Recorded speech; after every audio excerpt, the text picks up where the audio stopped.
Alors ce matin, on va commencer avec le chant Bénis l'Éternel. Bénis l'Éternel, c'est facile quand ça va bien. Des fois, ça va moins bien, puis surtout dans les circonstances qu'on vit présentement. On doit aussi bénir l'Éternel parce qu'il est fidèle. Et c'est le thème qu'on a durant notre matinée, autour du message aussi. Donc, c'est ce qu'on veut faire. Des fois, il faut se forcer un petit peu parce que ça ne vient pas naturellement de bénir l'Éternel. On veut souvent se plaindre, on veut souvent regarder nos circonstances et être triste, alors que les circonstances n'ont rien à voir avec la fidélité de Dieu. Alors chantons, Bénis l'Éternel.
Le prochain chant, c'est dans le calme. C'est un chant qui parle du calme, de la tranquillité. C'est dans le calme et la tranquillité que sera notre force et la confiance en ta fidélité sera notre paix. Dans le fond, de faire confiance à Dieu, ça fait en sorte que on a la paix. Puis on sait où on va, on sait ce qui va arriver par la suite. Donc, c'est dans le calme.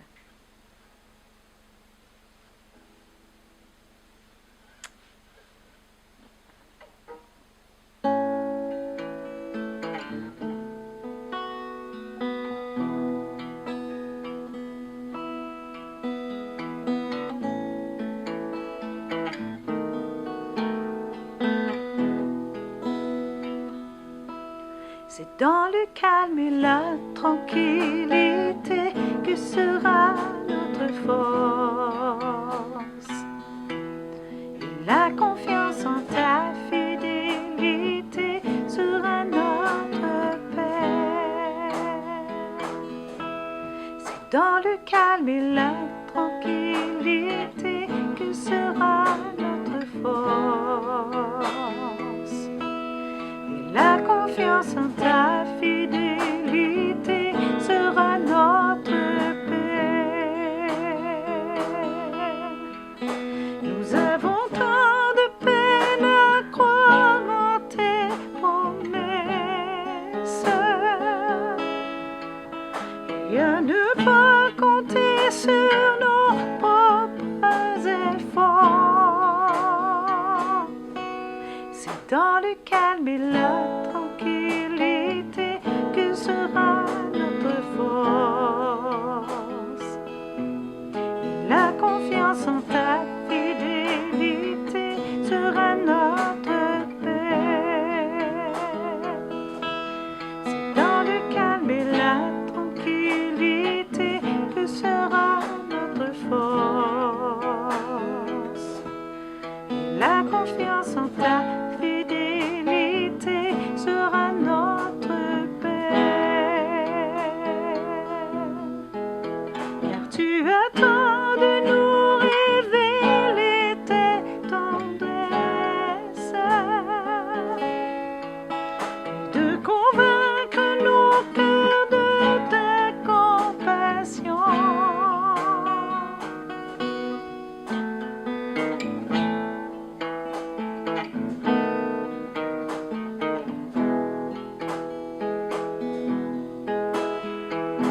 dans le calme et la tranquillité que sera notre force. La confiance en ta fidélité sera notre paix. C'est dans le calme et la tranquillité que sera notre force. La confiance en ta fidélité sera notre paix.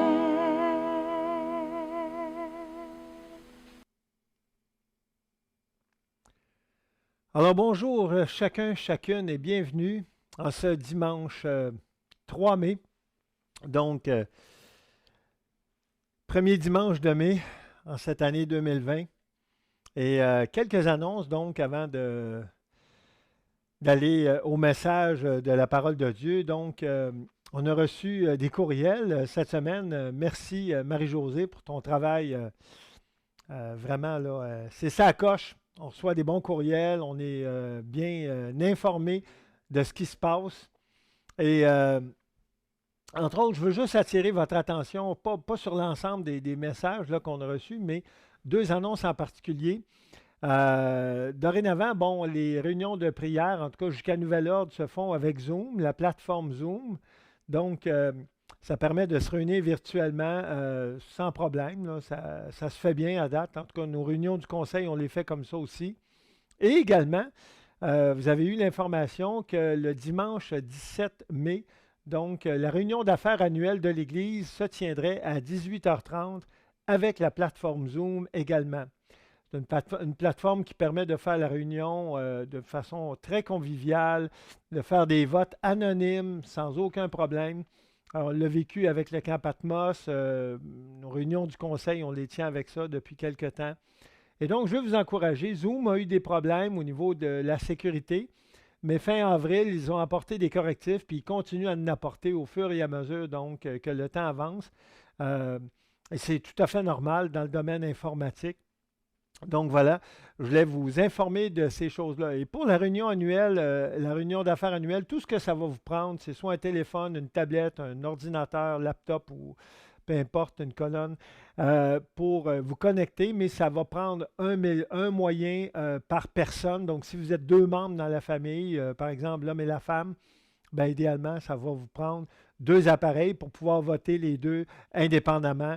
Vous ne pourrez pas voter les deux sur le même appareil. Donc, en tout cas, si vous avez des problèmes, il y a moyen de s'informer et de trouver des solutions. Mais on a trouvé la formule actuellement qui nous semble la meilleure, en tout cas pour l'instant. Et c'est donc ce qu'on va utiliser. Alors, à ce moment-ci, ce qu'on va faire, on va dire un mot de prière juste avant d'entrer dans le message et tout de suite après. On va parler de ce message, donc de la parole de Dieu tiré d'un livre biblique. Alors Seigneur, on s'approche devant toi en ce dimanche matin et on est content de t'appartenir. On est content d'être appelé tes enfants. On vit des périodes d'incertitude actuellement planétaires, on pourrait dire, sans se tromper, mais on sait qu'on a un Dieu sur qui on peut s'appuyer. On sait, Seigneur, que toi, tu ne changes pas. Même si au niveau planétaire, ça brasse, même s'il y a des pays, Seigneur, qui sont vraiment en pleine déconfiture à cause de cette pandémie, on sait, Seigneur, que tu prends soin de nous. On sait que peu importe ce qui va nous arriver, que tu es fidèle, que tes promesses vont se réaliser et que tu reviens bientôt nous chercher. Ça nous rassure. Alors, Seigneur, que ce temps, ce matin, puisse être entièrement consacré à toi, afin qu'on puisse s'approcher de toi, mieux te connaître, Seigneur, à travers ta parole. Et c'est dans le nom de Jésus qu'on te prie ces choses. Amen. Alors, on va continuer donc ce matin la série de livres de l'Ancien Testament. Et donc, on est rendu au prophète Osée, qu'on appelle un petit prophète, non pas parce qu'il est moins important que les autres, simplement parce que ça comprend comme moins de chapitres, moins de versets que d'autres longs chapitres de livres prophétiques. Mais le Seigneur peut nous parler, que ce soit à travers un seul verset parfois, il peut nous parler d'une façon percutante. Et donc, ce livre, à matin, peut nous rentrer dedans vraiment, le message de la parole de Dieu par le Saint-Esprit, peut nous toucher. Et c'est ce que je souhaite que ça fasse, autant pour vous que pour moi, donc, qu'on puisse être touché par la parole de Dieu.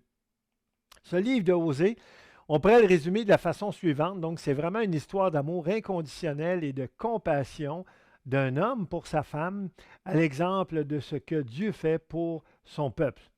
Et on va voir à travers quelques versets, donc ce matin, à quel point Dieu utilise cet exemple-là d'une vie maritale à l'exemple de ce qu'il est pour son peuple. Le prophète Osée a œuvré pendant environ 60 ans, ce qui peut être considéré une longue carrière prophétique. C'est rare qu'on entend parler de quelqu'un qui accomplit un métier ou une profession pendant 60 ans. Et le prophète Osée, lui, il l'a fait. Il a été inspiré donc du Saint-Esprit pour écrire ces 14 chapitres afin de rappeler à ses contemporains, les Juifs d'Israël, et à nous par extension, que nous avons un Dieu qui nous aime d'un amour inconditionnel et qui est plus fidèle que tout ce que nous pouvons imaginer. Et si on retient une leçon de ce livre-là, bien que ce soit cette leçon-là, on a un Dieu qui nous aime d'un amour inaltérable, incomparable, et il est fidèle. Et donc, s'il nous aime, il va continuer à nous aimer. En dépit des travers permanents donc de son peuple idolâtre, le Seigneur utilise une puissante métaphore dans le livre d'Osée pour démontrer sa longanimité et sa persévérance envers les Juifs, tout comme Osée le fera avec sa propre épouse. Et Dieu a appelé Osée pour être un prophète pendant les derniers jours du roi infidèle d'Israël, Jéroboam II. Et ça, on trouve ça, entre autres, dans le texte de 2 Rois 14, où il est question de ce roi-là, un roi qui n'a pas été fidèle, comme bien des rois d'Israël. Et bien qu'Israël connaissait une période de paix politique et de prospérité matérielle, la nation était également en proie à la corruption morale et à la faillite spirituelle. Et là, j'ai mis des émoticônes sur la diapositive pour vous montrer que ce n'est pas parce que la prospérité matérielle et la paix politique sont au rendez-vous qu'automatiquement, au niveau moral et spirituel, ça va bien. Et ça peut ressembler à ce qu'on vit dans plusieurs pays de notre planète actuellement. Même si certains pays sont prospères puis qu'il y a une paix politique, bien souvent au niveau moral ou au niveau spirituel, il y a beaucoup de déchéances actuellement sur la planète. Et donc, ce n'est pas des concepts qui vont automatiquement de pair. Alors, on continue ici, donc, cette information-là. La mort de Jéroboam II a déclenché l'anarchie et la nation a rapidement décliné moralement. Elle était déjà en déclin, elle a continué. Et au cours des 20 années donc, qui ont précédé le renversement complet par l'Assyrie, Israël a connu 6 règnes de courte durée, dont 4 se sont terminés par un assassinat. Et là, on parle d'assassinat de roi. Je veux juste mettre une petite information au clair en ce moment. Israël est un terme général qui décrit le peuple de Dieu. Mais à cette époque-là, le peuple était divisé en 2 groupes.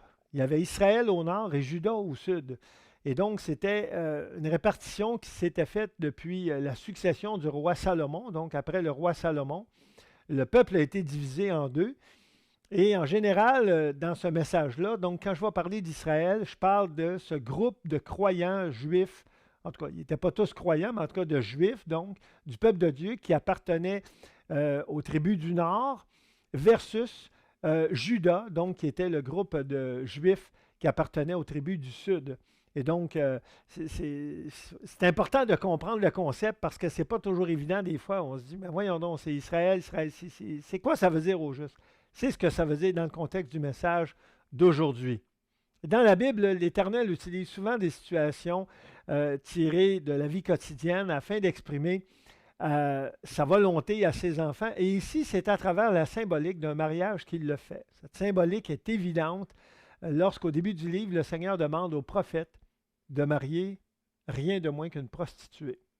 Après avoir enfanté à 3 reprises, elle quitte le prophète pour retourner à sa vie passée en allant vers des amants. Ça, c'était sa vie normale autrefois. Et donc, la métaphore saute aux yeux alors que le prophète met en contraste l'infidélité de son épouse envers lui et l'attitude du peuple spirituellement adultère envers son Dieu. La vie conjugale d'Osée et de sa femme Gomère fournit la métaphore riche qui clarifie les thèmes du livre, le péché, le jugement, l'amour inconditionnel et le pardon. Et ces 4 concepts-là sont importants. Parce que souvent, on est plus attaché aux 2 derniers. On aime bien l'amour inconditionnel et le pardon. Et certains groupes religieux même mettent toujours l'emphase sur ces 2 concepts-là parce qu'ils ne veulent pas entendre parler du péché et du jugement. Mais la parole de Dieu nous parle des 4. Et il faut considérer les 4. Et dans notre vie actuelle, c'est aussi important. Parce que l'amour inconditionnel et le pardon prennent tout leur sens lorsqu'on considère le péché et le jugement également. Et dans la parole de Dieu, donc, ce sont des concepts de base qu'il faut comprendre et mettre en pratique dans nos vies. Et Dieu nous aime tellement que lorsqu'il nous confie des tâches difficiles, il nous aide à les accomplir. Et c'est ce qu'on voit dans la vie d'Osée. C'était vraiment une tâche difficile que Dieu lui demandait. Pensons à quelque chose qui semble difficile ou injuste que le Seigneur nous a déjà demandé de faire. Et si on ne le peut pas, c'est parce qu'on n'a pas prêté attention à certains textes de la parole de Dieu. Commençons par ces quelques mots prononcés par Jésus. Aimez vos ennemis, bénissez ceux qui vous maudissent et faites du bien à ceux qui vous haïssent et priez pour ceux qui vous maltraitent. Que la suite de Matthieu 5, 44. Et lorsqu'on voit un texte comme ça, on se dit, wow, c'est pas faisable, ça n'a pas rapport. Non, par nos propres moyens, par notre propre nature, c'est pas faisable. Mais avec l'Esprit de Dieu en nous, avec sa présence en nous, on est capable de le faire. Et c'est exactement ce qui s'est passé dans la vie d'Osée. Osée n'était pas capable d'aimer une femme prostituée, d'aller vers elle, de se marier avec elle, tout en sachant que c'est une prostituée. C'est pas le fun, là. C'est vraiment pas facile. Mais par la présence de Dieu en lui, il était capable de le faire, tout en sachant qu'il y aurait des conséquences à ce choix-là dans sa vie. Et parlant de tâches difficiles à accomplir, on peut penser à la situation pandémique mondiale actuelle qui nous affecte jusque dans nos maisons, ici même au Saguenay. Pour certains et certaines parmi nous, c'est une épreuve, qu'elle soit physique, émotionnelle ou spirituelle. Et dans ce climat d'incertitude sanitaire, sociale et économique, on peut facilement ployer sous le poids de l'insécurité, de l'anxiété, du stress et de la peur, que ce soit pour nous ou pour nos proches. Vous savez, c'est facile d'aimer le Seigneur et d'avoir la foi quand tout va bien et que notre quotidien est comme un long fleuve tranquille. Mais quand ça brasse, c'est là souvent que notre foi est mise à l'épreuve. La vie d'Osée, donc, nous offre un exemple déchirant de la difficulté des instructions de Dieu et de la grandeur de son amour. Les 2 vont de pair. Le message d'Osée contient beaucoup de condamnations, tant nationales qu'individuelles, mais en même temps, il dépeint de manière poignante l'amour de l'Éternel Dieu envers son peuple avec une émotion passionnée. D'ailleurs, c'est intéressant de voir que Osée est parfois appelé l'apôtre de l'amour de l'Ancien Testament, à l'instar de Jean, qui était considéré donc l'apôtre de l'amour dans le Nouveau Testament. Un bref résumé ici, donc, si on prend le livre dans son ensemble, les 14 chapitres, bien du chapitre 1 au chapitre 3, verset 5, on peut voir ici donc la description d'une épouse adultère et d'un mari fidèle, symbole de l'infidélité d'Israël envers Dieu par son idolâtrie. Et à partir du chapitre 3, verset 6 jusqu'à la fin, bien, on voit la condamnation d'Israël qui est mentionnée, tout spécialement Samarie, pour l'adoration des idoles ainsi que son rétablissement final. Donc ça ici, c'est un résumé. C'est intéressant de voir la présence de Jésus dans l'Ancien Testament et le Nouveau Testament, c'est plusieurs passages du livre de Osée. Et on sait que Jésus est omniprésent dans le Nouveau Testament. Et Osée représente la relation entre un mari fidèle et une épouse infidèle, de la même façon que Osée était l'homme fidèle envers Gomère, une épouse infidèle. Et Dieu est un Dieu fidèle envers Israël, un peuple infidèle. Et donc, la présence de Jésus imprègne le livre d'Osée comme l'amant et le rédempteur de son peuple, tout comme Osée a agi comme le rédempteur de sa femme, Gomère. Et Osée décrit également la position du Christ en tant que sauveur de son peuple. Et si on regarde au chapitre 13, verset 4, on retrouve ce verset-là où il est écrit « Et vous ne connaîtrez d'autre Dieu que moi, car il n'y a pas d'autre sauveur que moi. » Et on sait que dans le Nouveau Testament, il est très clair, Jésus est présenté comme le seul sauveur. Et donc, on voit le parallèle ici donc entre Jésus et le livre d'Osée. Quelques textes maintenant. On va voir quelques textes du livre de Osée. Vous comprenez que j'ai pris des extraits parce que 14 chapitres, on ne pourrait pas passer ça en un seul message. Et donc, moi, je veux vous encourager à lire l'ensemble du livre. Ça se lit très bien, vous allez voir. Ça ne prendra même pas une heure selon moi, mais vous allez vraiment saisir l'ensemble de l'œuvre inspirée du Saint-Esprit et des belles leçons aussi qu'on peut tirer pour notre vie, même en 2020.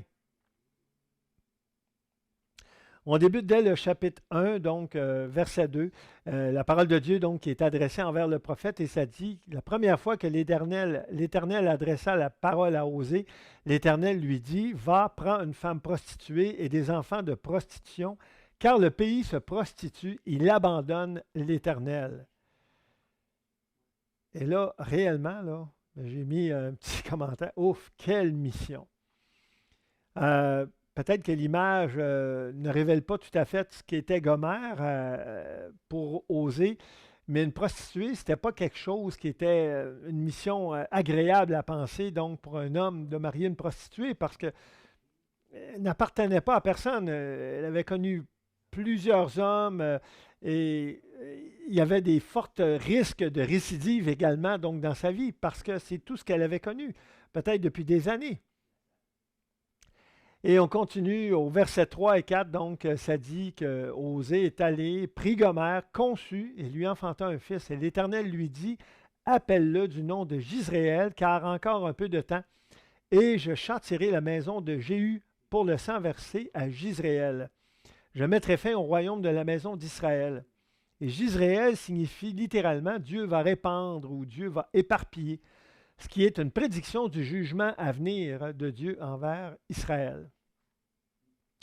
On continue au verset 6, donc, elle conçut de nouveau et enfanta une fille. Et l'Éternel dit à Osée, donne-lui le nom de Lo-Rushama, car je n'aurai plus pitié de la maison d'Israël, je ne lui pardonnerai plus, mais j'aurai pitié de la maison de Juda. C'est là qu'on voit ici ce que je vous expliquais, donc Israël au nord et Juda au sud, le regroupement donc du peuple de Dieu en deux groupes. Je les sauverai par l'Éternel leur Dieu, et je ne les sauverai ni par l'arc, ni par l'épée, ni par les combats, et ni par les chevaux. Et l'Orushama voulait dire littéralement celle dont on n'a pas pitié. Donc on voit qu'il y avait vraiment une symbolique très importante, le nom des enfants de Osée et Gomère. Puis elle conçut et enfanta un fils, toujours au chapitre 1, et l'Éternel dit, donne-lui le nom de Lo-Ami, car vous n'êtes pas mon peuple et je ne suis pas votre Dieu. Et c'est quand même fort ici. Lo-Ami signifie littéralement pas mon peuple. Et ce nom symbolise le rejet d'Israël par le Seigneur. Et lorsque ça dit à la fin du verset 9, et je ne suis pas votre Dieu, c'est vraiment en lien avec l'expression je suis, donc de Exode 3,14. Et c'était vraiment comme une formule de divorce entre Dieu et son peuple. C'était un texte qui était quand même très fort de conséquences. Et là, on saute au chapitre 4. Non pas que le chapitre 2 et 3 ne sont pas intéressants, mais simplement parce que, comme je vous ai dit, ce sont des extraits du livre.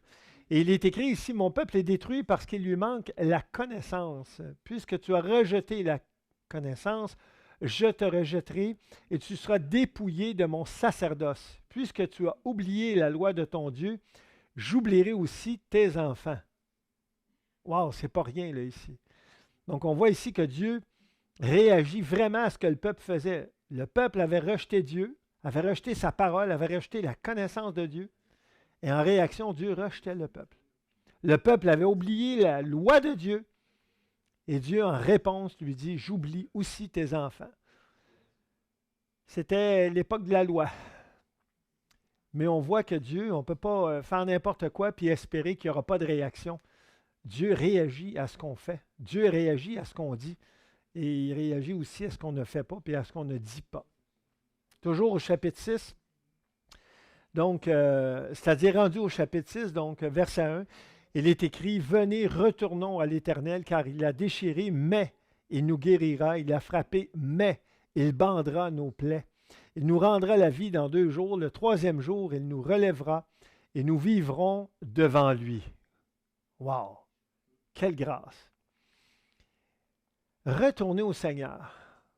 Et je veux prendre quelques instants ici pour dire, peut-être qu'il y a quelqu'un ce matin qui écoute ce message et qui a déjà été dans une église évangélique, qui a peut-être déjà accepté le Seigneur, qui a déjà marché dans la foi et qui actuellement est en remise en question, qui s'est éloigné du Seigneur, éloigné des croyants et qui se dit, ah, est-ce que je serais capable de retourner au Seigneur? Bien, oui, tu es invité à retourner au Seigneur par ce passage de Osée 6. Et c'est très clair ici que Dieu est prêt à te pardonner. Il l'a déchiré, mais il nous guérira. Il l'a frappé, mais il bandera nos plaies. L'Éternel est plein de compassion pour qui s'approche de lui avec humilité. Toujours au chapitre 6, il est écrit « Connaissons, cherchons à connaître l'Éternel. Sa venue est aussi certaine que celle de l'aurore. Il viendra pour nous comme la pluie du printemps qui arrose la terre. » Et on est le printemps. Et on a vu la pluie tomber et ça fait du bien. Ça irrigue le sol, mais ça nettoie aussi, en tout cas. Et donc ici, on est appelé à chercher. À chercher. J'ai mis une illustration de quelqu'un qui a une loupe. Là. On voit que c'est quelqu'un qui fait un effort pour trouver quelque chose. Et parfois, c'est comme ça qu'on doit être face à Dieu.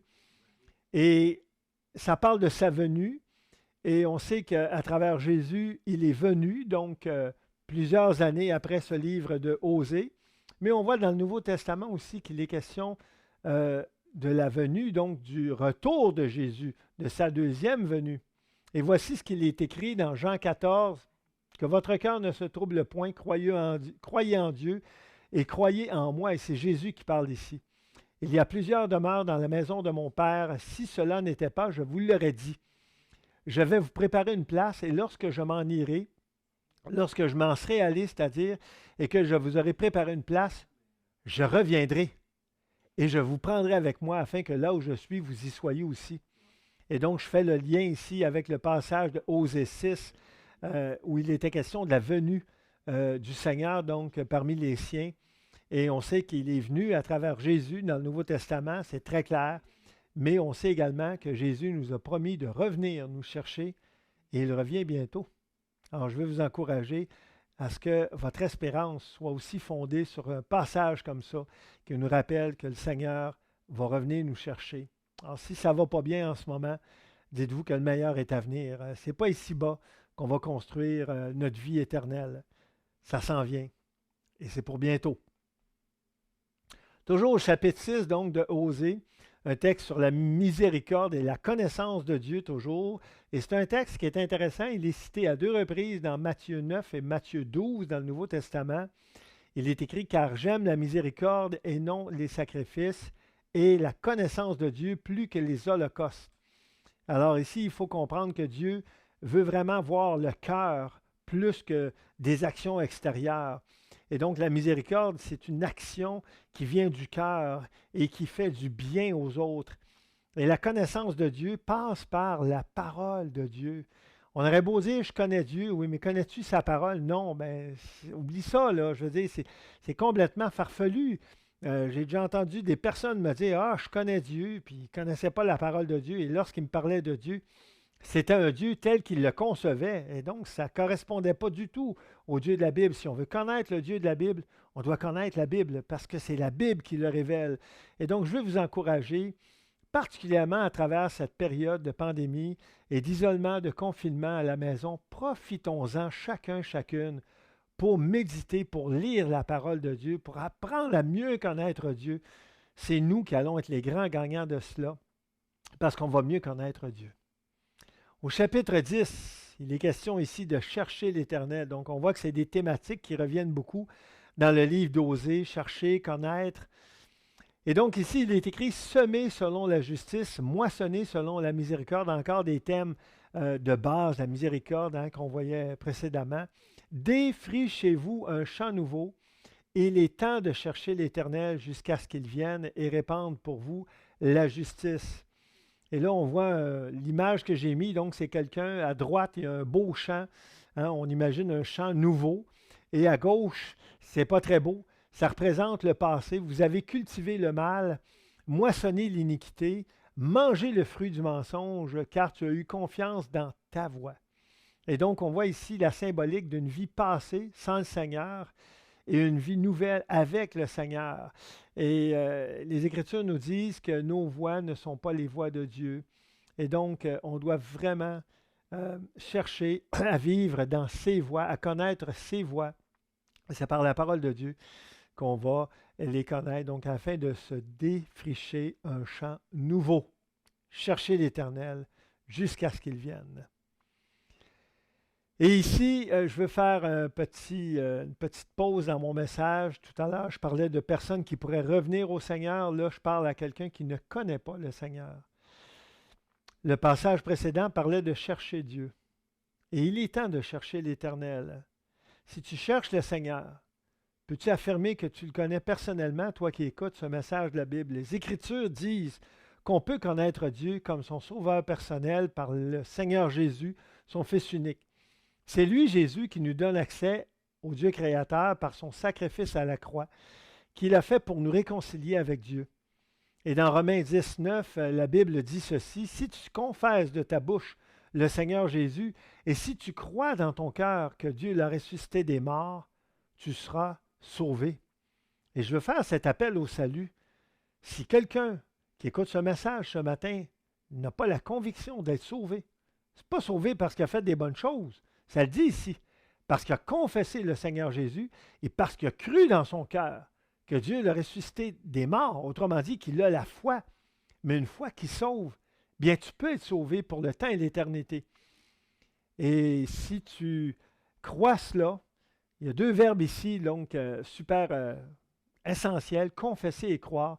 Bien, tu vas avoir le salut et l'espérance de la vie éternelle, non pas à cause de tes mérites, mais à cause de ce que Jésus a fait pour toi à la croix. Prends le temps de t'arrêter, de prier et d'en parler à un croyant, une croyante autour de toi, et donc de confirmer cette décision que tu auras prise ce matin. Et c'est maintenant que tu peux le faire. Je continue maintenant mon message, donc chapitre 11 au verset 1, on parle ici de lien d'humanité, de cordage d'amour, des termes superbes, vraiment une belle poésie, mais au-delà de la poésie, c'est un Dieu merveilleux qui nous parle de cela, et donc ça dit: « Quand Israël était jeune, je l'aimais, mais ils se sont éloignés de ceux qui les appelaient, ils ont sacrifié au Baal et offert de l'encens aux idoles. C'est moi qui guidais les pas d'Éphraïm, le soutenant par ses bras, et ils n'ont pas vu que je les guérissais. Je l'ai tiré avec des liens d'humanité, avec des cordages d'amour. » Et ici, ce qu'on peut voir dans ce texte vraiment poétique, c'est que Dieu est capable d'être très proche de nous, de notre réalité. Des liens d'humanité, des cordages d'amour, c'est ce qu'on a besoin, nous les humains. Et Dieu est capable de le faire envers nous.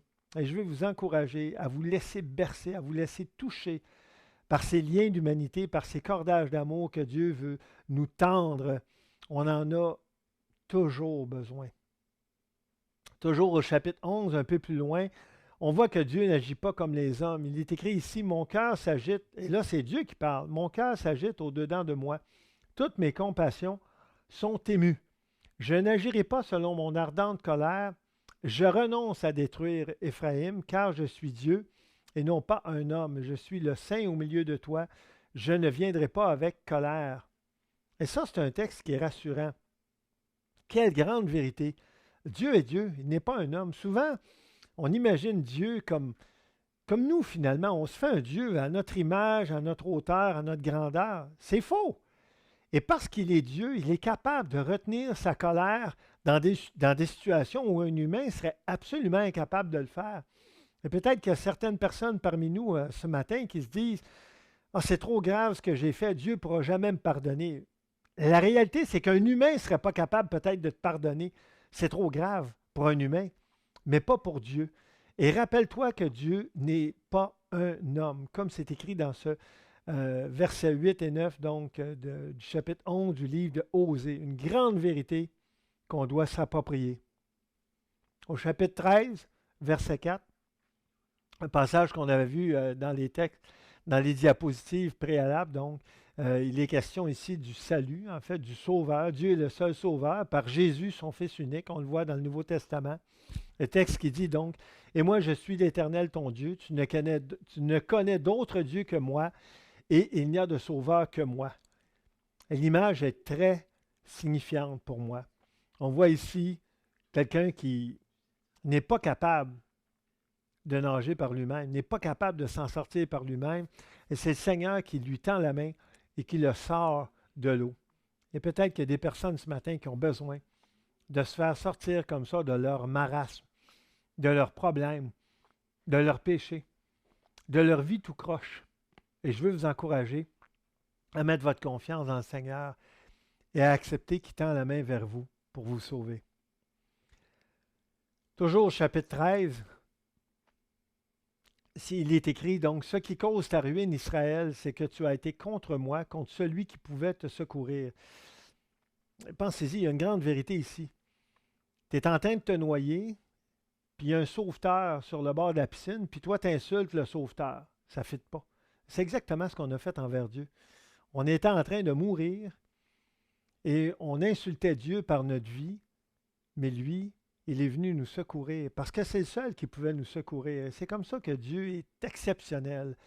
Et donc, un texte ici qui nous montre à quel point Dieu est tellement au-dessus de ce qu'on peut être. On passe au chapitre 14 maintenant. On achève le message, donc versets 1 et 2. Ça dit ici de revenir à l'Éternel Dieu. Donc, il en était question tout à l'heure. Et ça revient encore sur ce texte-là. Reviens à l'Éternel ton Dieu, car tu es tombé par ton iniquité. Et revenir à Dieu, c'est de faire un 180 degrés, de changer de direction. Le Seigneur nous délivre de nos chaînes, le Seigneur nous délivre de nos liens d'iniquité. Et parce qu'il nous délivre, on est capable de faire volte-face, de faire un retour à l'arrière, de revenir dans la direction d'où on s'est éloigné. Et ça dit ici, donc dans la suite du verset, apportez avec vous des paroles et revenez à l'Éternel. Évidemment, c'est par Jésus, on sait dans le Nouveau Testament que ça se fait. Et dites-lui, pardonne toutes les iniquités et reçois-nous favorablement.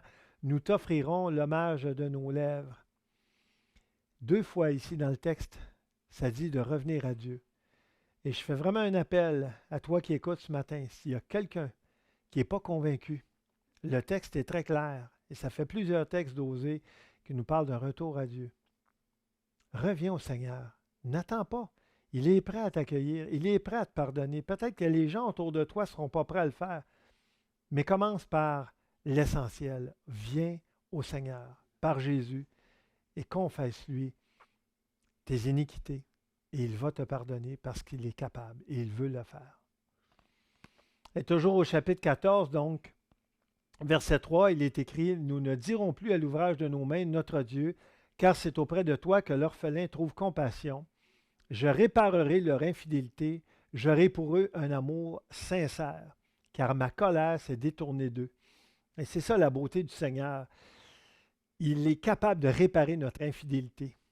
Il est capable d'avoir pour nous un amour sincère. Et l'image que j'ai mise évidemment ici, elle est très forte pour moi parce que c'est un beau cœur, mais avec la croix à l'intérieur. C'est par le sacrifice qu'il y a eu à la croix qu'on est pleinement capable de goûter à l'amour du Seigneur à travers son Fils Jésus. Et c'est comme ça que sa colère s'est détournée de nous à travers son Fils Jésus. Alors, on a passé à travers ce résumé donc, du livre d'Osée. Et je vais prendre quelques secondes pour prier maintenant, à vous rappeler aussi, comme c'est écrit dans 1 Corinthiens 16, 22, que notre Seigneur vient. Ça fait plusieurs messages que je mets ce verset à la fin. Et donc, on l'a vu dans le livre de Osée à quelques reprises, il était question du Seigneur qui venait. Et dans 1 Corinthiens 16, ça nous parle du Seigneur qui vient. Il vient bientôt. C'est pour ça que le mot Maranatha est écrit donc sur cette diapositive. Prenons quelques secondes pour prier si vous le voulez bien. Seigneur Dieu, on vient devant toi ce matin avec ce qu'on est. Certains d'entre nous, peut-être qu'on filait bien, peut-être qu'on se sentait bien, puis on se sent encore bien. Peut-être que certains parmi nous, on a besoin de revenir à toi parce qu'on s'est vraiment éloigné. Et plusieurs des textes du livre d'Osée nous encouragent à revenir à toi. Et il y a peut-être des personnes aussi qui sont ici ce matin, qui écoutent ce message, c'est-à-dire et qui ont besoin de venir à toi pour une première fois parce qu'ils ne te connaissent pas. Seigneur, visite-nous tout autant que nous sommes Et viens nous voir, viens nous visiter, Seigneur, selon ce que tu sais que nous avons besoin. Réponds à ce besoin, Seigneur, et que ces textes du livre d'Osée nous parlent puissamment parce que c'est par ton Saint-Esprit que tu les as inspirés. Alors, Seigneur, fais-nous du bien, on a besoin de toi et aide-nous à t'aimer, Seigneur, à te connaître mieux comme tu le désires. C'est dans le nom de Jésus qu'on te prie et pour ta gloire. Amen. Alors, en terminant, je veux simplement vous encourager à garder le lien avec le Seigneur, évidemment, le lien avec les autres croyants. On peut le faire par des plateformes virtuelles, donc comme je vous ai parlé de Zoom tout à l'heure, il y en a qui le font par Facebook, peu importe le moyen. On garde le lien entre nous et on s'encourage les uns les autres à la fois. Et je vous souhaite donc une belle semaine et que le Seigneur vous bénisse. Notre dernier chant pour aujourd'hui, je continuerai.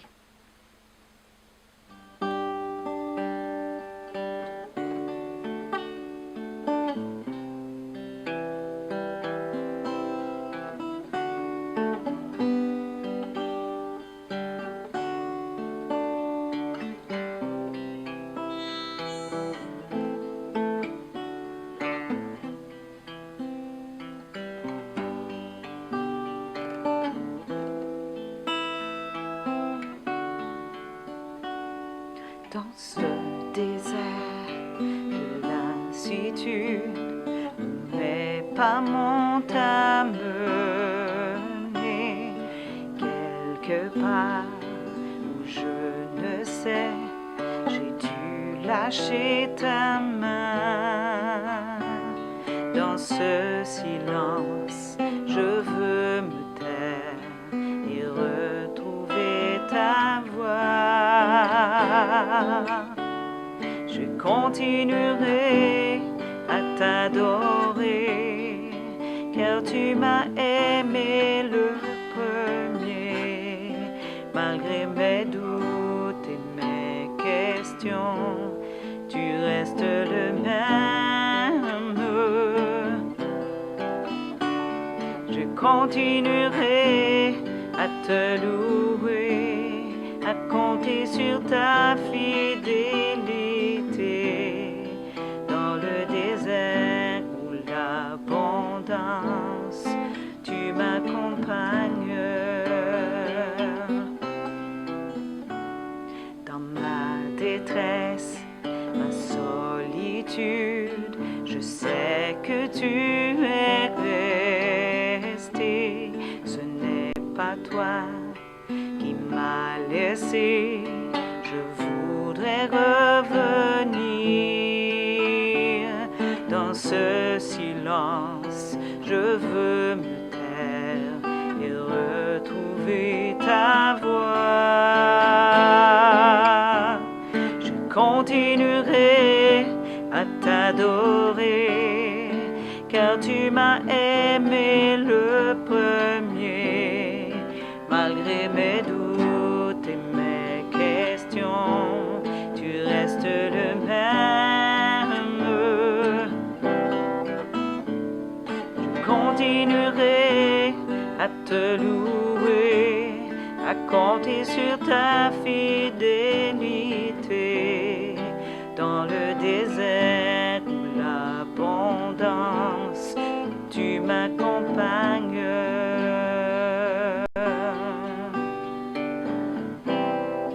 Dans le désert ou l'abondance, tu m'accompagnes.